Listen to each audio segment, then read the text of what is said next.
Welcome to the Rotary Club of Edina. My name is Joe Hayes. I am your acting president. I would especially like to welcome our guests, visiting Rotarians, and I hope you enjoy the meeting. Today we are fortunate to have Corey Heppola, who's going to talk on the 3 BCS. Be curious, be courageous, and be compassionate. He is now a new employee of Jerry Norton's at, Jerry, what's the name of the company? The Brookshire. The Brookshire. So, our meeting team, we have Brent helped out at the front desk, and we'll do guest intros. You folks are all the guests, all the guest hosts. Sue will do the invocation. Sutton will do thank you to the speakers. Steve Slice will do the intro. And Mark Jessamine, is Mark here? Yes. Yeah, he's here. Yes, he is. Whatever. And we are on Zoom, and we have an AV team today. Member Spotlight, last week was the Rotary International Convention, and this is the Gumps with a Nobel Peace Prize winner, which is very cool. They had a 15-hour flight. This is Shelley and Jen with Mariana. All reports are good. The Rotary, the presentation of flags is very cool at the event. It takes about 45 minutes. There's just really a lot of energy in the room, and from all reports, it was just a great time. We had St. Paul Peterson sang the national anthem at the Twins game. He's moving up big time. Torgaro, he won Section 6 for the golf, and he's on to state. And that is his little brother, Sam. So they're very excited. They're both on the varsity team. We had a fireside chat over at Gitu's house, and that was a huge, it was great time, great job. Even Dr. Dash was there. And and it looks like I'm getting his posture in the chairs, just kind of hanging out with you a lot. Leaning into that summer. Leaning into, yeah. We had the annual picnic, and we have the Hayes on the left, and Agnes's. We have Steve Slice picking up stuff. It was a great time. Hopefully the food was great. Woosh took all the extra food, which was really nice. Oh my God. We had the JCS House Landscaping Project. And we have Kayla's Timmy going into beast mode there, carrying 3 bags. Dan Hunt digging a hole for a tree. The place looks great. In talking with John Butoff, who set this up, he said they had great attendance. They had Kayla, Timmy, Julie, Renee, Katie Campbell, Dan Hunt, Mike Eckert, Mike Stanzik, 2 women from the Edina Federated Women's Club, Joanne and Eunice, 3 Rotaract, Annika, Nim, and Mariah, and Brent Lindell from new member. Sir, let's please stand for the invocation. I got to drop this. Sorry. Good afternoon.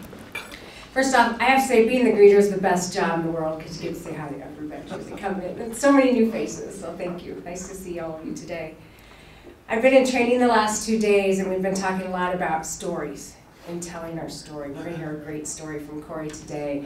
But I know we as Rotarians share our Rotary story all the time, so here are my thoughts. We tell stories because we are human. We are also made more human because we tell stories. When we do this, we tap into an ancient power that makes us and the world more of who we are, a single race looking for reasons, searching for purpose, seeking to find ourselves. So share the Rotary story with someone today. Thank you. Pledge of Allegiance. I pledge allegiance to the flag of the United States of America and to the republic for which it stands, one nation under God, indivisible, with liberty and justice for all. In the 4-way test. First, is it the truth? Is it fair to all concerned? Will it build goodwill and better friendships? Will it be beneficial to all concerned?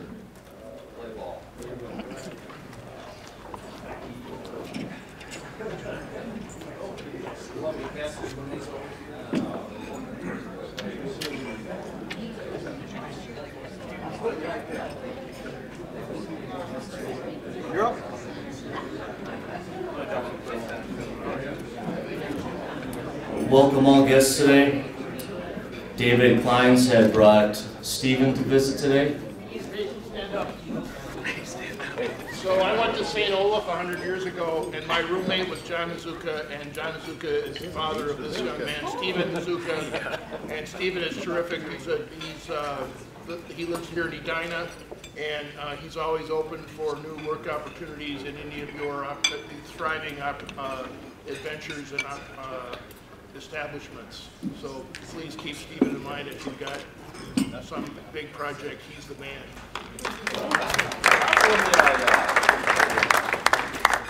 We have Brad Happ, who brought Jacob. This is Jake Fiato. He works for Edina Realty, and he's also very active in a local nonprofit. He's a U of M graduate and lives in South Minneapolis. And Scott Neal, your guest, Toby. Hi, I want to introduce you to my oldest son, Toby. He's coming to us today from Vienna, Austria. And a fellow Rotarian, Rob Hiller from the Eden Prairie AM Club. Welcome.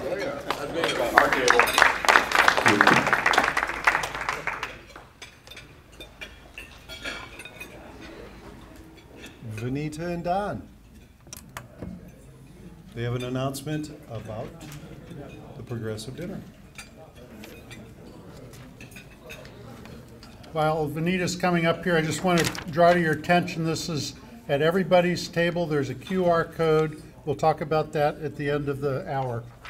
Where's your picture? Go ahead. Yeah. Hi. Don and I would like to invite each one of you to a progressive dinner that he had just mentioned. It's on your table. There's this QR code that you can use to register. It's going to be on June 14th. It's going to be with the Black business community. It starts at 5:30, and we are trying to arrange rides so we can carpool to the two different events. And more details will come to that. But it'll be a fun night, a great time.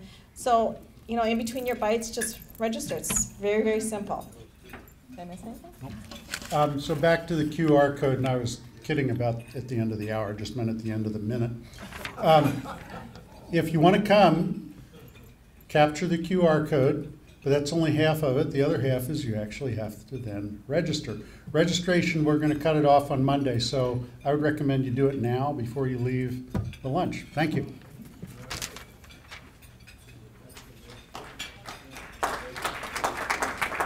And Brent is ready to do for his classification talk.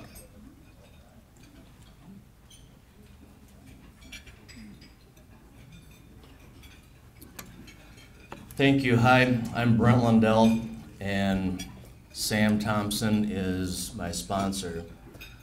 And so he said I'm boring enough here where I don't need to do any slides. So I didn't do any slides. I'm a commercial banker / SBA national lender with Magnify Financial. And so we lend across all 50 states on various products. And we also have a LSP service, or a lender service provider, where we help smaller banks, smaller institutions do some credits, underwriting, origination. And so as I tell my friends and family, I've been 35 here the last 10 years.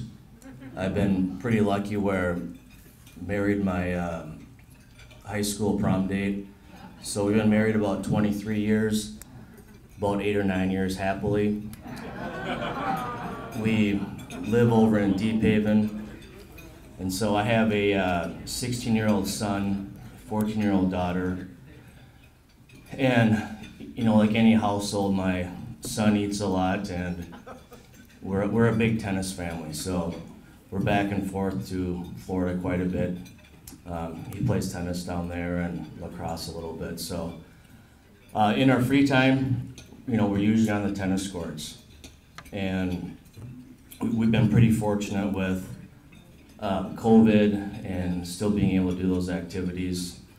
And one quick thing here too is, so my wife she's a 5'2" blonde, and my daughter Mia, who's 14, if you ever see a blonde-haired Asian female at Ridgedale or Southdale, it's probably her.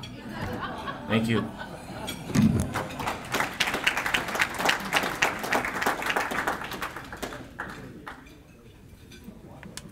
And is Michael here? Hopefully we caught you with the big bite.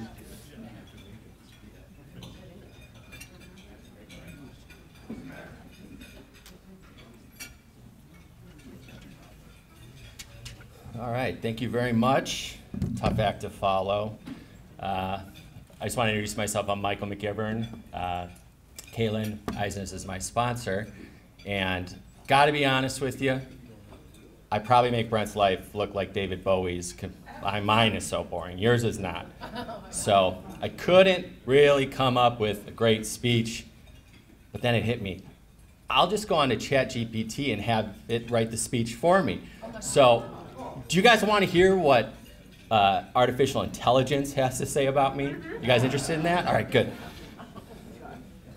So it was great. I just asked to write a 2 or 3 minute speech about me, and I did. So, ladies and gentlemen, I have the great honor of speaking about an exceptional individual who has left an indelible mark on the lives of those around him. Allow me to introduce to you Michael McGivern. A person whose presence is both inspiring and uplifting. Michael McGivern embodies the very essence of resilience, determination, and compassion. In their journey through life, they have encountered numerous challenges, but rather than succumbing to the adversity, they have risen above it, emerging stronger and wiser. One of the most striking qualities of Michael McGivern is their unwavering commitment to personal growth and self-improvement. They have never settled for mediocrity, always striving to reach new heights and push the boundaries of their potential. Their pursuit of knowledge and experience is relentless, and their thirst for learning is insatiable. They have become a role model for those around them, showing us that with dedication and perseverance, anything is possible. Furthermore, Michael McGivern possesses exceptional leadership skills, and they have an innate ability to motivate and inspire others, bringing out the best in each individual they encounter. It is with absolute privilege to stand here today and acknowledge you all here at the Edina Rotary, and I just wanted to say thank you for your time. Michael McGivern.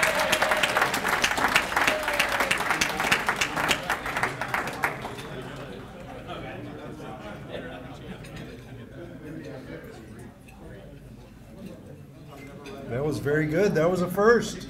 Nice job, Michael. Didn't learn much, but it was fun. It's kind of like, yeah, yes, we did. Hi, Bob. Steve Slice is going to introduce Corey. Steve is one of the nicest guys in the world. He is a grandfather of 3. Sure. He's a father of 2 girls, grandfather of 3, set of twin boys, which is kind of a wild ride out in Utah. So he's retired from Peter's Billiards, and I'd like to introduce my good friend Steve Slice.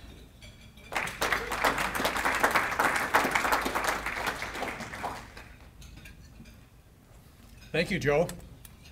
I'd like to welcome the 2 new members that gave their classification talk. As Sue mentioned, it's so good to see all the new faces when she was greeting people. So it's fun to see the club growing and new faces, so that's great. It's my pleasure to introduce our speaker today, Corey Heppola. The title of his talk is the 3 BCs: be curious, be courageous, and be compassionate. Corey is an award-winning TV anchor and documentarian. He may be best remembered as a TV anchor at KARE 11, where he won 2 Emmys for Outstanding TV Anchor. Corey was born and raised in Perham, Minnesota, graduated from Concordia College, and was awarded with Concordia's Set Forth Award which is presented to a young alumni who has made an impact earlier in their career. Corey and his wife Camille live in Plymouth with their 3 young children. He mentioned to me earlier that he has twins at home, and that's a common thread with Jerry Norton, his boss, who has twins.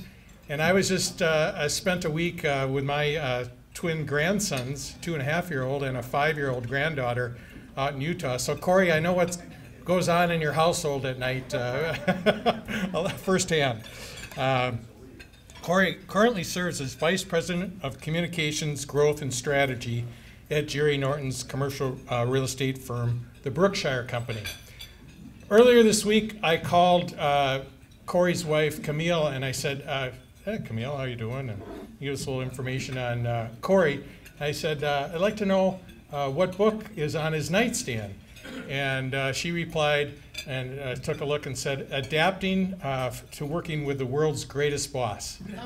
Ladies and gentlemen, let's give a warm welcome to Corey Heppola.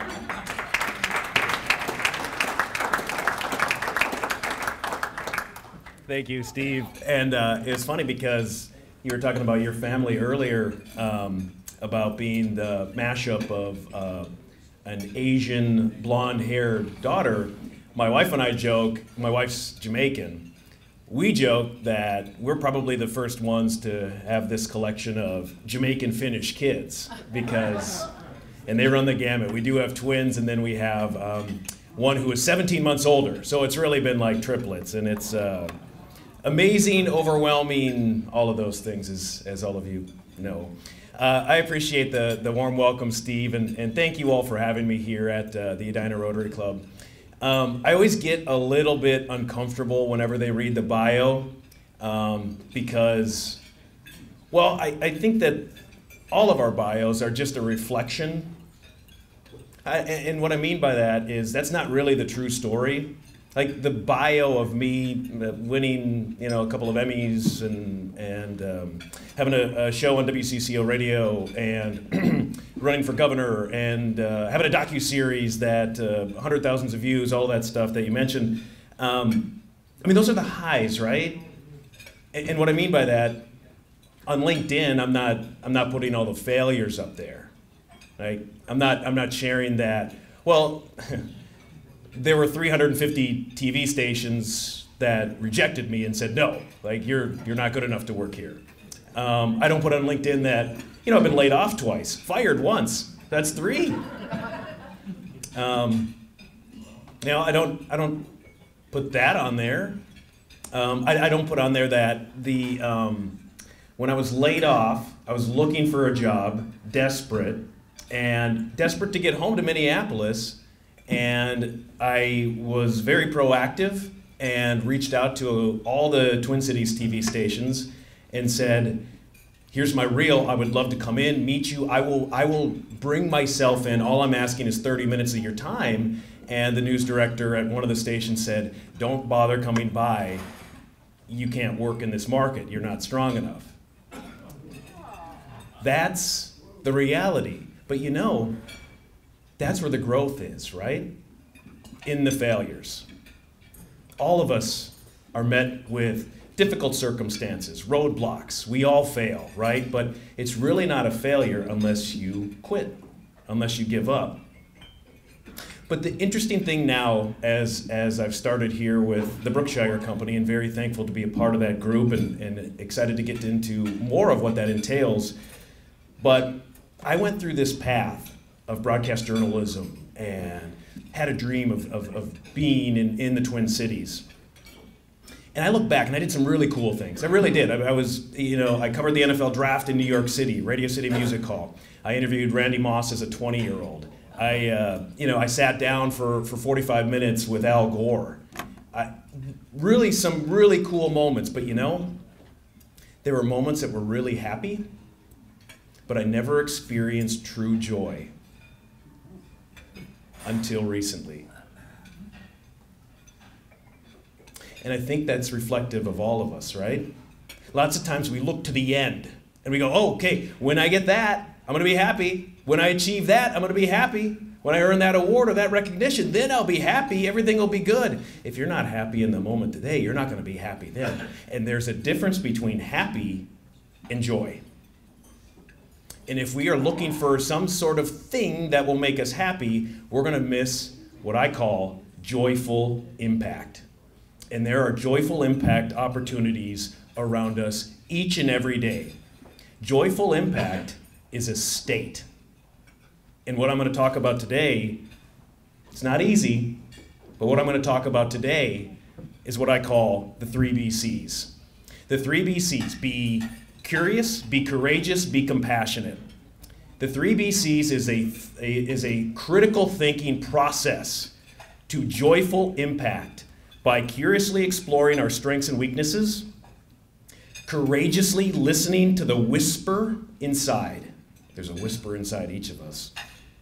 Overcoming the fear of failure and defining our mission and values so that we can compassionately fulfill our purpose. This is not easy. You need to learn, you need to listen, you need to define. But we're going to go through it quickly here with the 3 BCs in this process to joyful impact. And I'll tell you what, our community needs us right now. All of us. Doesn't matter how old you are, our community needs us right now. Minnesota is the best place on the planet for work-life balance, and yet we have not been a state of growth in years. But it is on us, and we have that opportunity. And it starts with the first BC, be curious. So I had kind of mentioned it. I knew exactly what I wanted to be when I was 8 years old. In fact, I remember I was 8, I was at the dentist, and I remember running out of the dentist office to my mom, and she's like, what happened? She could tell I was upset. And I said, well, the dentist, and she's like, did you have cavities? Do we need to? And I said, no cavities. But the dentist told me that if I don't brush better, I will have a cavity. And if I have a cavity, Mom, I won't be able to be a news anchor in Minneapolis. I knew exactly what I wanted to do at 8 years old. And I followed that passion. I wrote this is how silly it was. I wrote my goals on the wall, on a sheet of paper, taped them up to the wall, and looked at them all through middle school, high school, college, and then and beyond. I knew exactly. Now, I also wanted to play basketball for the Gophers, and so, apparently you need to be somewhat athletic and taller and all of those things. But I had those goals on the wall. I knew laser focused. That is what I was going to do, and I did it. Right? I went to high school, and we had a program in there, and I got involved. I went to Concordia College in Moorhead, and got involved right away there, got an internship in Fargo, got a job. Went to Montana, so I worked in Fargo, Washington, D.C., Montana, Elmira, New York, Rochester, New York, Austin, Texas, Houston, Texas, before finally getting back home to Care 11 in Minneapolis. I sacrificed. I missed out on holidays. I closed off particular relationships because I was so focused on that end goal. And you know what? I wasn't that happy. But at the time, I thought, okay, this is what I'm supposed to do. You're supposed to sacrifice. That is what I'm going for. And then guess what? I did it. I got to Care 11, the pinnacle, living out my dream. And so then why in 2017 am I standing right at the anchor desk like I am here today, doing exactly what I wanted to do, having won an Emmy Award for Most Outstanding TV Anchor in a 5-state region, and saying,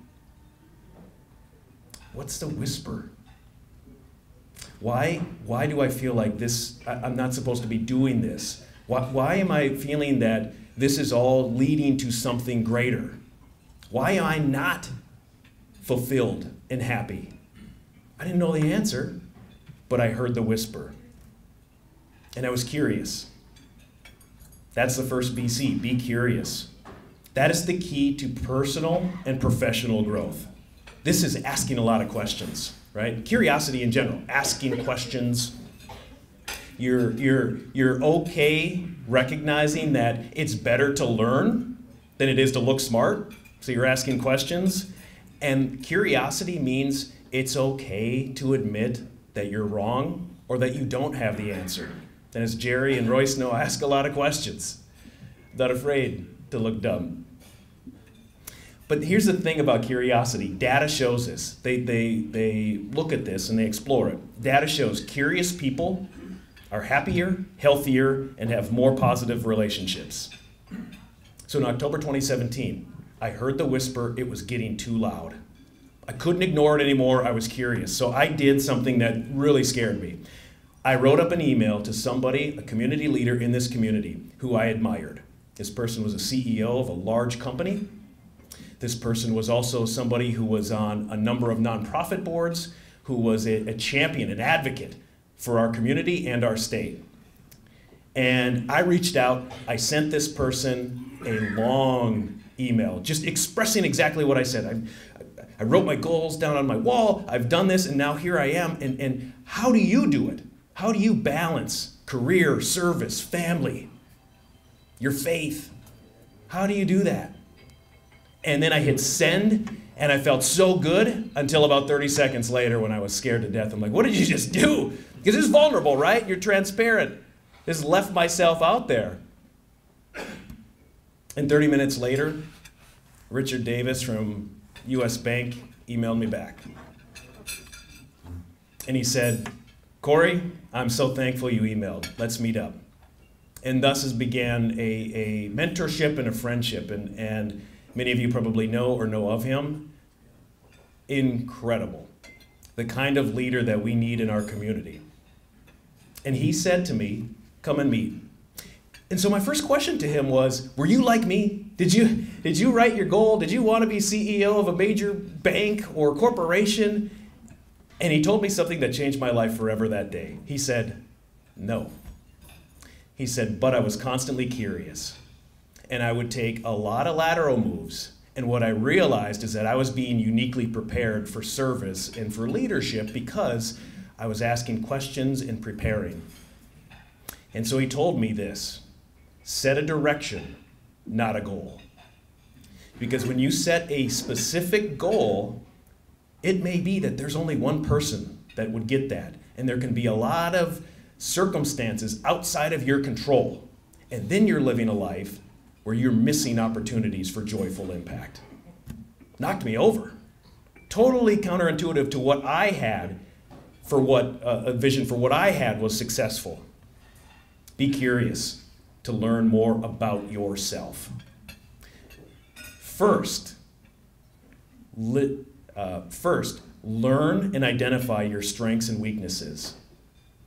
I ask all of you, if you haven't done that, recognize that. Identify those strengths and weaknesses. It's empowering.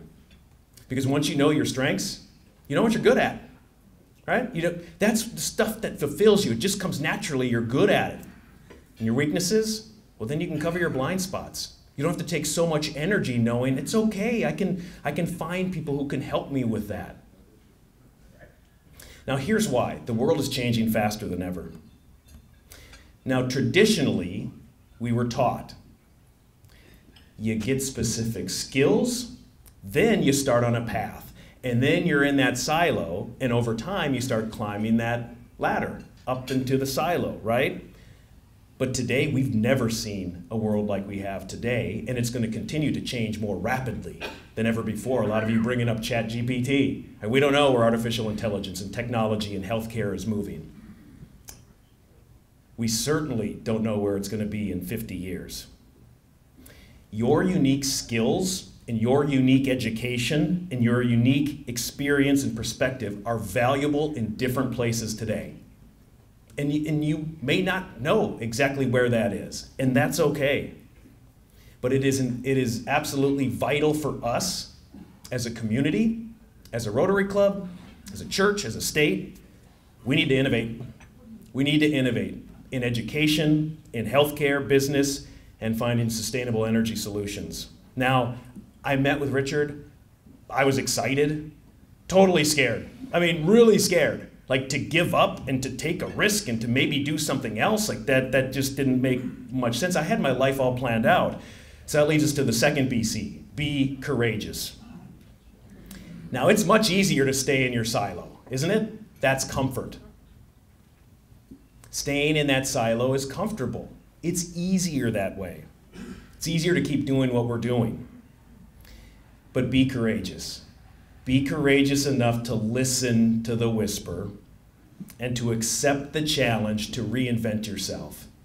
Doesn't matter your age, doesn't matter where you've been or who you are, you can accept the challenge to reinvent yourself. But first, again, identify your strengths and weaknesses. And then second, create a routine. It's going to sound silly. Create a routine for quiet time in your life. A lot of times we say we're listening, but we're not listening. Sometimes we have one foot in when we're listening, but the other makes sure that we're not totally listening. Create a routine for quiet time to listen. So what I did back in 2017, I changed my routine. Small things, nothing majorly different, but just small tweaks. I started waking up at 5 a.m. every day. Start my day out before the kids woke up. Start it with prayer and meditation and reflection. You know why? Creates a clear mind. Helps you to get closer to finding and discovering your purpose. And that will ultimately, we'll get to it, lead to that joyful impact. And again, joyful impact is a state. Now, this is a process. This does not happen overnight. This takes time. It takes patience. It takes baby steps. Like, I did this for years, and I thought it was leading me to public service in politics. Now, I want to be clear. I never wanted to be in politics, ever. Like, that was not a dream of mine growing up. That was not where I ever had anything planned. My process and the people that I was introduced to and the connections and the purpose and the mission, it all felt like it was leading there. And it was. And it was supposed to be there. We built up a team. I ran, I didn't win. But we built up a campaign, a third-party campaign for governor of Minnesota last year. And we had a phenomenal team. And we built it the right way, without outside money, but of the people, for the people. Different people from different areas, different perspectives, all in this together. And we were creating a movement. It didn't work out. We lost. Well, we didn't even lose. I mean, lost badly. But you know, that's okay. We learned a lot. You learned about the barriers and the obstacles for something like that happening. You made a ton of connections. You planted seeds of goodness everywhere.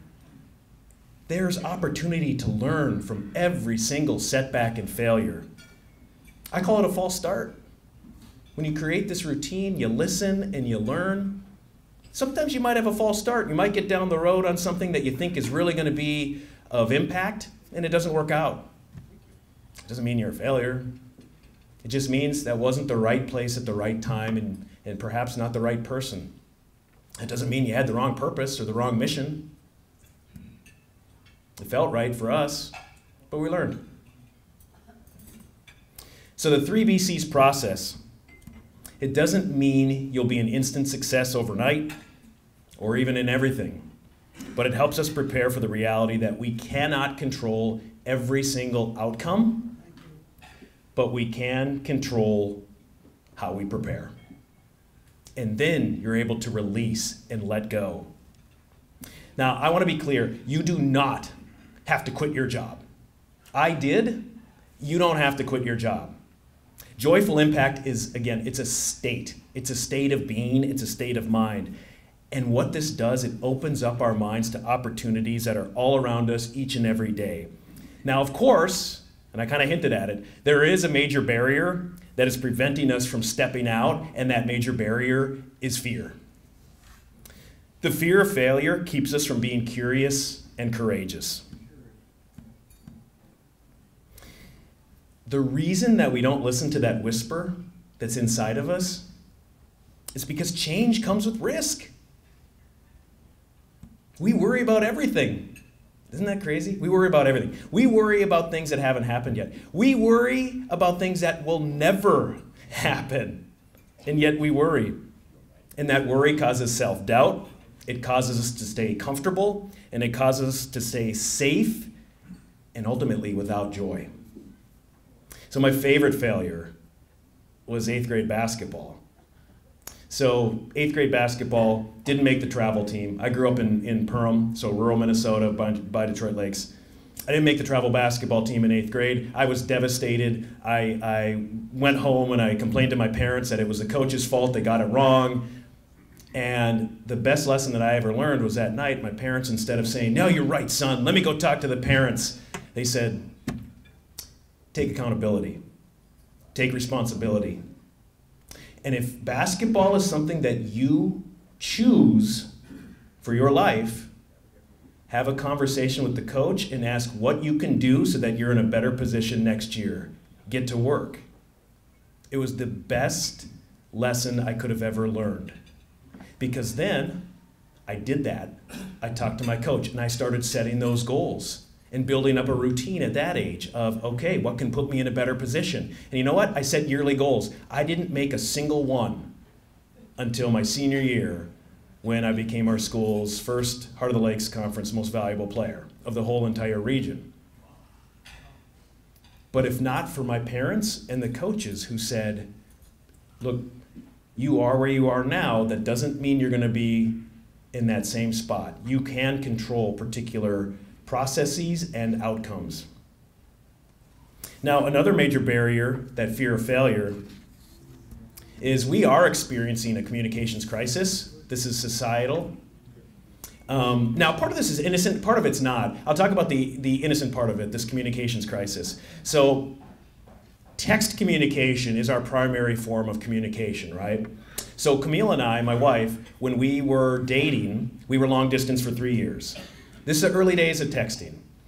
So each morning and each night would be capped off with a text, right? So each morning was like something simple, you know, good morning. Or then after work it was like, how was your day? You know, something like that before the call would ultimately come and we'd be able to connect. If she sent a text that didn't have an exclamation point or an emoji, all of a sudden now I'm projecting what's wrong. Is she mad at me? Is it, I mean, how many of you experience that each and every day, right? And that's with people you know and love. Now put in strangers and you're missing a whole boatload of context through text communication. So think about that. Like text communication versus verbal, phone, versus face-to-face. We're a text communication world, and yet if you're having a face-to-face conversation, you're picking up on all the nonverbals, you're picking up on the tone, you're picking up, and even this speech, right? Like there could be somebody out there that picks apart a 5-second clip, nails it down, puts it out in print, and says, "Can you believe Heppola said this?"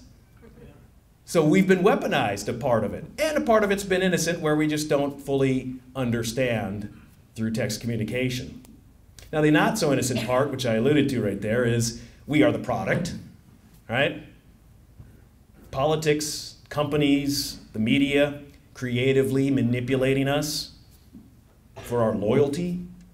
They want our attention, they want our clicks, they want our loyalty. Now, part of it, we have to take some responsibility. We're an instant gratification culture. Like, I need to know now, I need my information now, I need to know now. That's certainly changed from when I even started in the news industry 20 years ago. Catchy headlines, so then we assume we know what the article is talking about, yet we don't click on the article to read the article, yet we push it, we share it, and we think we have a full understanding of a headline that is created to anger, create some sort of emotion, created to get you to click, and then we're not clicking, and we just get more fired up. And then, of course, opinion masked as news and or influencer culture. And it's created a really nasty online environment. So for us, again, getting back to fear, it's easier to stay comfortable. I don't want to be in it. I don't want to help. I don't want to serve. I'm just going to stay in my bubble where it's nice and safe. But again, our community needs us. and really needs us to do the opposite of what we're taught. And that leads us to the third BC, and that's be compassionate. Now, U.S. culture teaches us we need to win. We need to win, and to win, we need to take. But you know, the data shows us that givers are more successful than takers. There are a number of reasons for that, but a couple being you build new connections. And ultimately, you feel more joy. So listen, identify your strengths and weaknesses, learn, take that time, create that routine so that you are listening, and then define. Define your core values and your mission. Just like a company, what is it? Your core values. What is it that you stand for? You will not give in. And then your mission. What's your purpose? What are you passionate about? Define it. That's the process to defining those things. Like I can tell you my core values: curiosity, courage, compassion, positive communication. My mission is to unite urban and rural America by breaking down those stereotypes and misconceptions that may exist. And that's how I knew in 2019, when my hometown in Otter Tail County came to me and said, we have this problem. Otter Tail County is beautiful, full of wonderful towns, full of 1,100 lakes, full of great schools and health care, and yet people have this misconception about what a rural lifestyle is. We could do some campaign tourism videos, but that'll be a waste of resources. Nobody will watch them, and that's not going to necessarily change our narrative or get our story out there. Do you have any ideas? And so, do I have time to? I got time. So I went back to Otter Tail County, and we created this.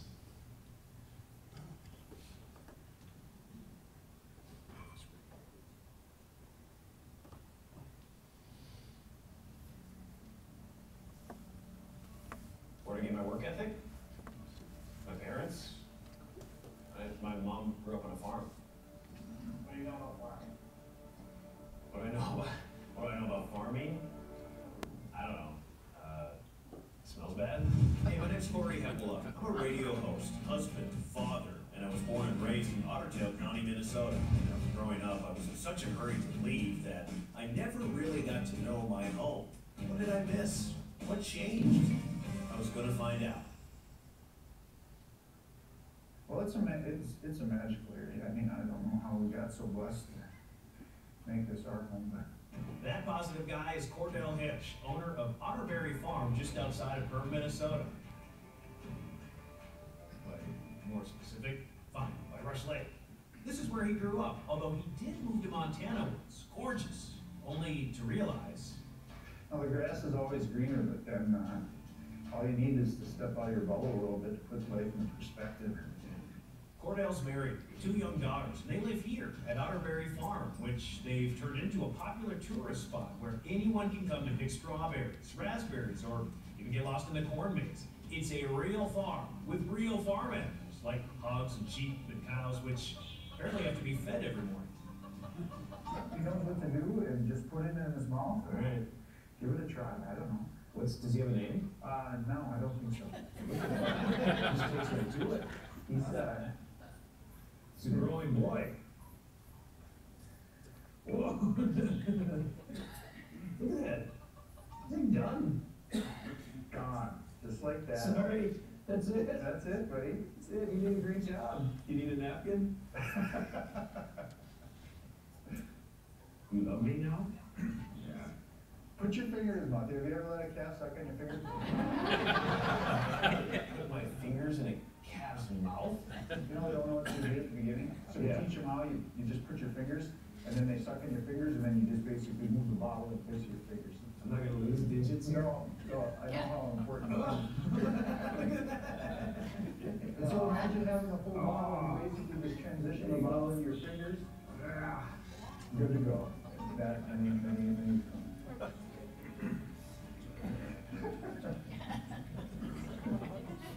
That's pretty good. All there. Well, you popped my cherry.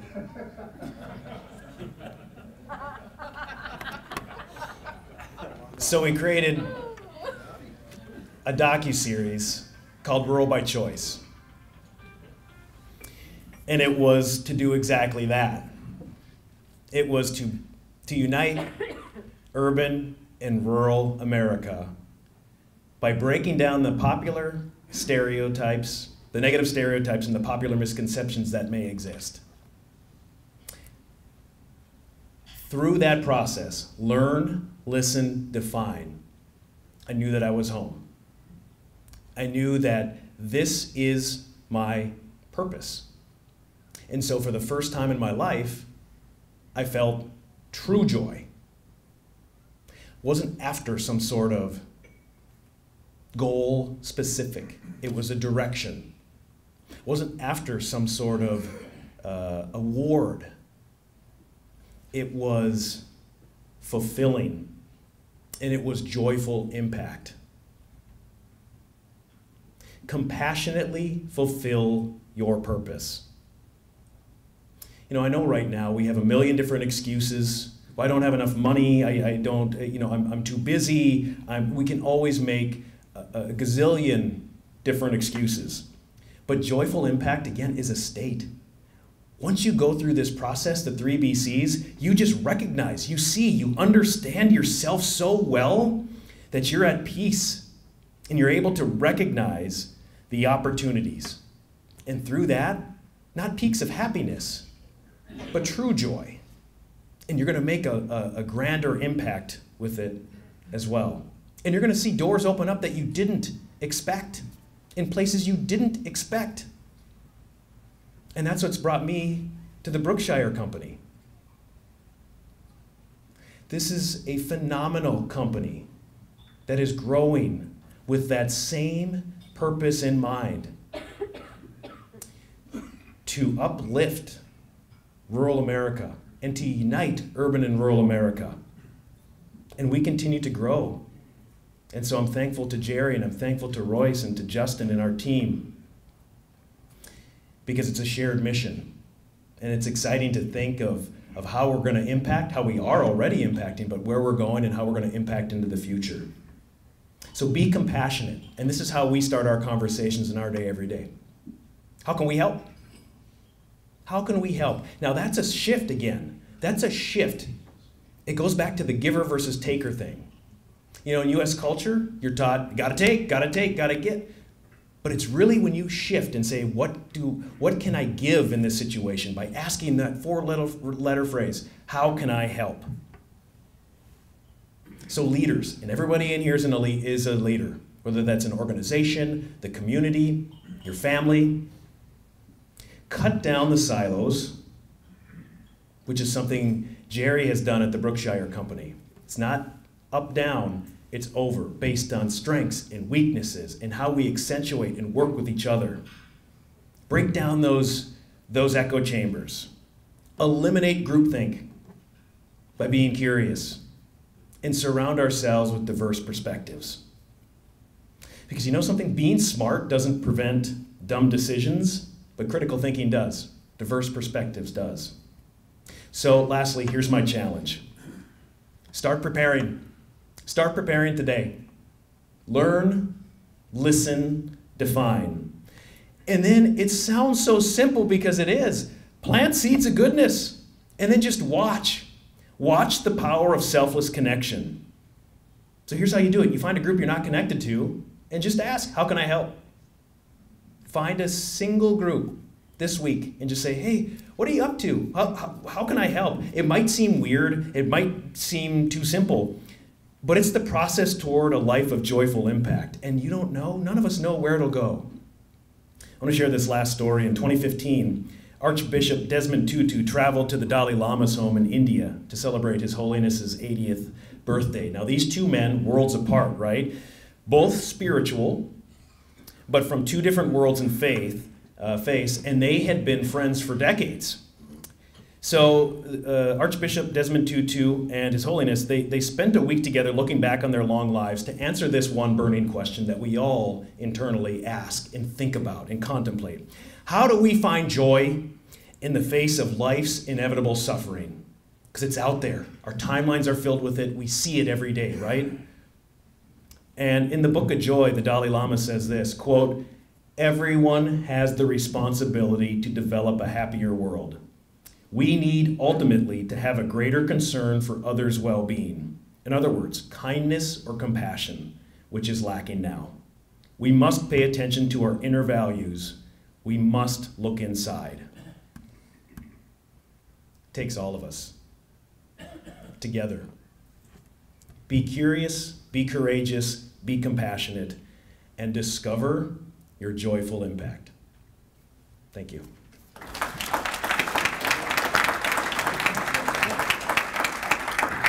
Happy to do questions too. Yeah. Where can we, two questions, where can we see the full set of those documentaries, and then what were your parents like that would encourage a young man of 7 or 8 to write down all of his goals? Where did that come from? So the docuseries you can find on YouTube if you just Google Rural by Choice. It's on my YouTube page, but it's also on Otter Tail County's YouTube page. And I should say too, I give them a ton of credit because we went to them with an idea and said, look, this has never been done before, so you're gonna have to trust us. We know it's gonna work, but trust. And they did, and they said, go for it. And that's one of the elements we're working on with the Brookshire Company too, is to bring that sort of storytelling to these rural communities as well.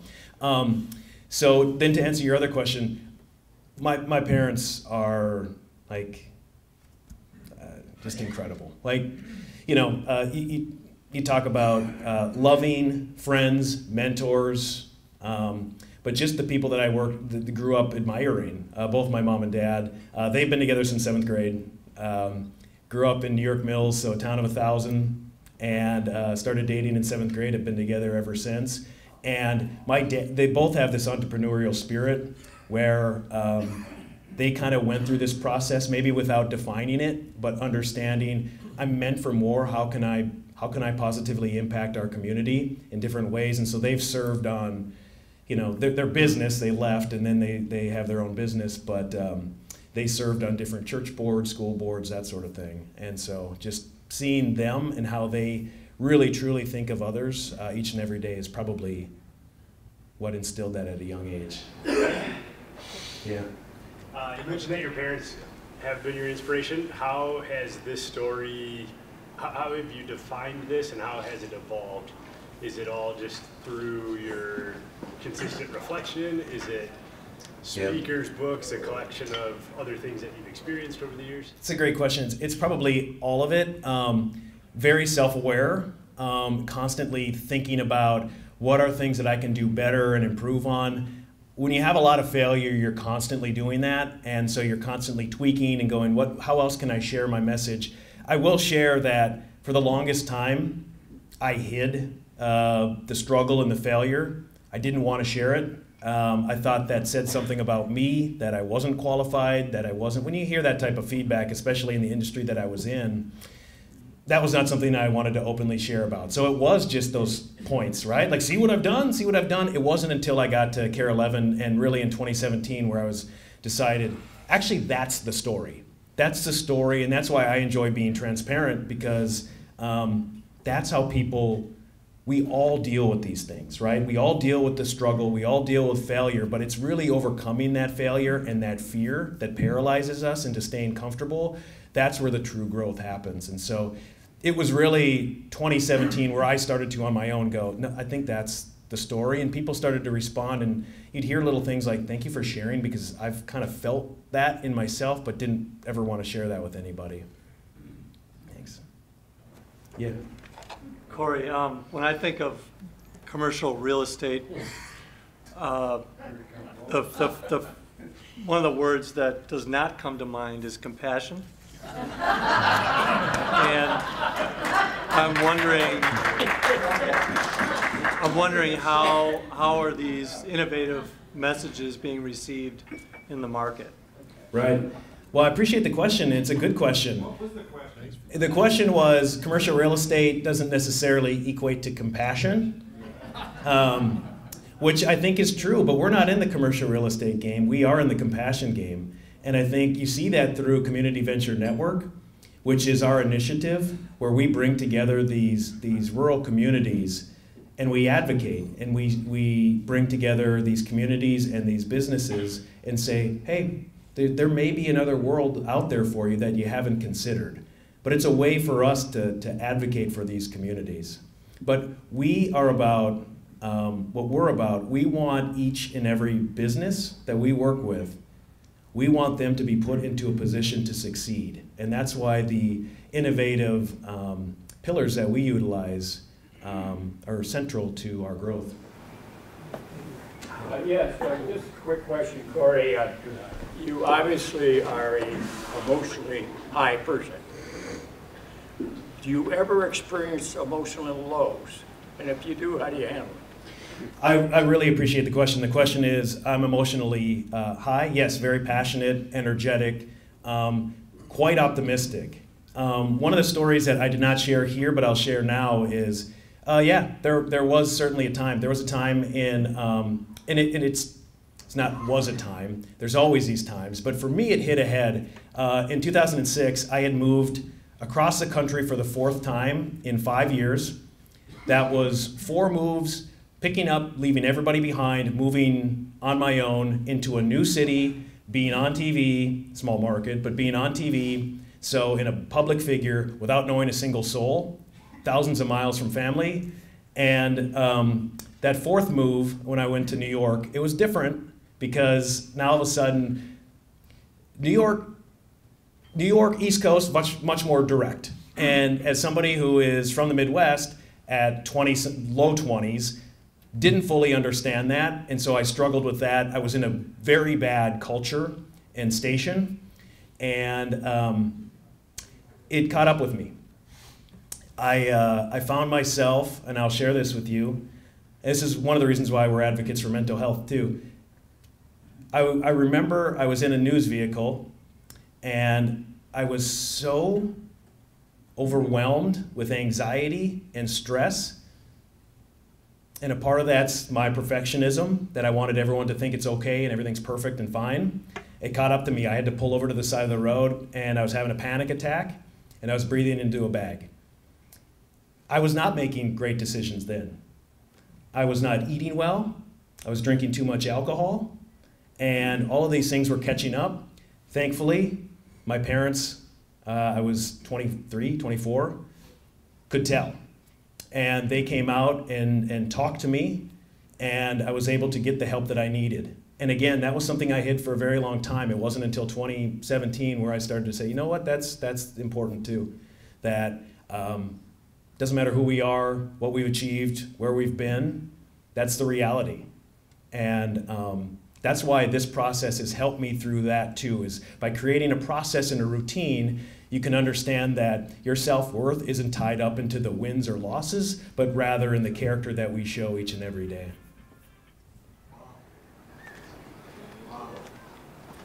Go, son. Do we have one more? One more. Okay. Yeah. My wife has been a lawyer for the state government, but she's not going to the office anymore. So the state government, which used to rent a huge commercial property, decided to close it. So not only St. Paul, around the country, a lot of commercial real estate in downtown are closing at an accelerated speed. What do you think will happen 10 years, 20 years from now? It's a great question. If I knew for certain, then we could triple down on everything and make a ton of money. No, one of the things I think we're going to have to reimagine housing, where people live and how they live. So some of these buildings are going to have to be reimagined in that space. I do think that, and maybe not in local government, but there are going to be businesses that are going to say, hey, we really need you in the office 3 days a week at least, because that's where a lot of this, again, you want to talk about communication crisis. If you're not physically with somebody, you are missing out on particular creativity, innovative ideas. So I don't know for sure, but I think that one, Minnesota needs to be more proactive in selling its message that This is the best place on the planet for work-life balance. You need to come here. We are the future because we have water and we can grow our own things when you look at the climate shifts. So we need to be more proactive. That said, we need to prepare. So I think we have to look at this from a housing standpoint as well. Thank you.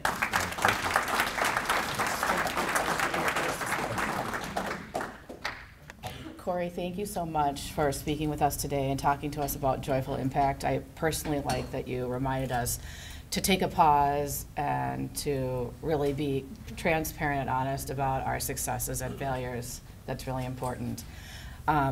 Rotary is a global network of friends, neighbors, and leaders, and we concentrate on literacy and peace and health and water. And for your time today, we're going to donate to the Northside Local Boxing Club, and they provide tutoring, meal, and boxing classes for young students in need. Awesome. Thank you so much. Thank you.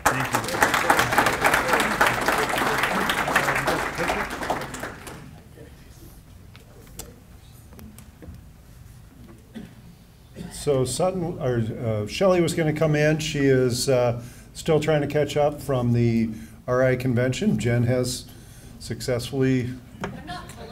You're not fully awake. You're present. All right, Corey, she's present. That's pretty good.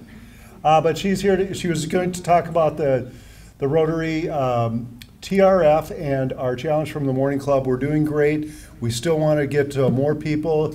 If you can get something in for $25 or more, our percentages will go up, and we will defeat the Morning Club.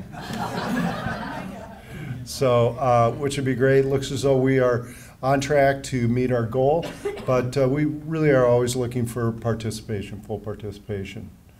Apparently the Rotary Convention was great and a lot of fun. She was going to kind of talk about that, but that'll have to be another day. Upcoming events, speaker is Yogi Scott. How do you pronounce his name? Scott, I thought I heard Scott. Yogi. Yogi, next week, PhD, director at University of Minnesota. I read his bio, it's very cool. We have a shredding event this Saturday, sponsored by John Mazzara, which is great. We have the Progressive Dinner on the 14th, and on the 22nd, we have Pat Miles Zimmerman, who's got a great talk, and then we have the transition meeting on the 29th.